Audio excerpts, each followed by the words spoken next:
दोन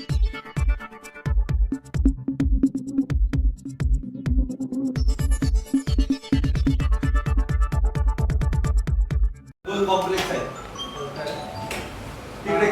हा हा तिथं सगळं त्यांचं पैसे बिसे सगळं बसून झालेलं आहे, ट्रान्सफॉर्मर बसून झालेले आहे. सप्लाय का नाही चालू झाला? किती महिने झाले? त्याच्यामुळे सगळं रेवतळ्यावरती लोड पडतोय. 2-3दा केबल फॉल्टी झाली ती बंद कंडक्टर आहे तो ओव्हरहेड कंडक्टर काय करताय? पण दिलं एजन्सीला फॉल्ट हे करा म्हणून. दोनदा त्यांनी फॉल्ट क्लिअर केलं पण पावसात परत प्रॉब्लेम येतो. टेक्नॉलॉजीची आवश्यकता नाहीये ना. ते अजून एजन्सीचा जर त्या एजन्सीला अक्कल नसेल तर तुम्ही तरी तिथं जाऊन हे करायला पाहिजे. बाबा हे नाहीये तर हे म्हणून 5 इयर्सचं हे आहे.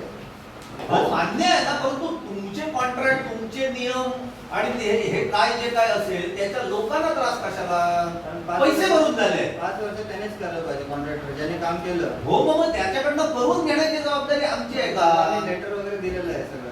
तसं असेल तर त्याला बोलवायचं, त्याला उपस्थित ठेवा. म्हणजे मग आम्ही काय ते बघतो बाबा ही जबाबदारी ग्राहकांची आहे असं तरी दोनदा केले पण बघा. लावा त्याला फोन, काय होत आहे ते मी बोलतो पाहिजे ना त्याच्याबरोबर.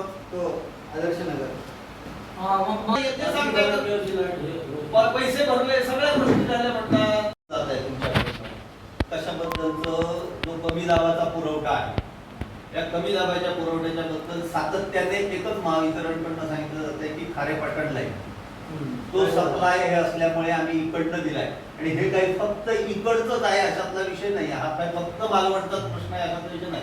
जिल्ह्यामध्ये सगळीकडे हेच सांगितलं जात आहे. कारण हे काय आहे, महिनाभर ऐन मे महिन्यामध्ये जर अशा पद्धतीचा कमी दाबाचा पुरवठा असेल आणि परवाच्या दिवशी रात्री तर परिस्थिती अशी गंभीर झाली म्हणजे पंखावरून खाली पडतोय की काय एवढ्या वेगाने फिरायला सुरुवात झाली.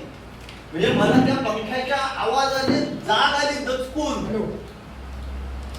प्रचंड प्रमाणामध्ये जास्ती आलं. नाही तर आपला तो फिरतो आहे नाही त्याचा उपयोग काय नाही, फक्त उपयोग तुम्हाला लाईट बिलासाठी. तुमच्याकडे फ्यूज वायर आहेत तर सांगा. आहेत का सर वायरमनकडे? वायरमन रडतात, आम्हाला द्याव्या लागतात.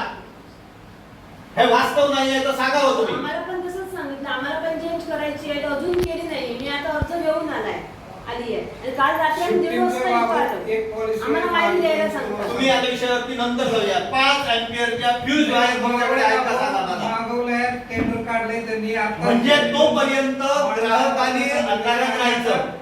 आम्हाला पण करायला सांगितलं. सगळं महावितरणचं आहे, तुमचं काय नाही मिळत आहे. आणि आता आम्ही फ्यूज वायर द्यायची काय साहेब हे काय चाललेलं आहे? मग आम्ही काय करायचं मला सांगा. तीच परिस्थिती झाली ना आमची. सर्व्हिस वायर आम्ही द्यायची.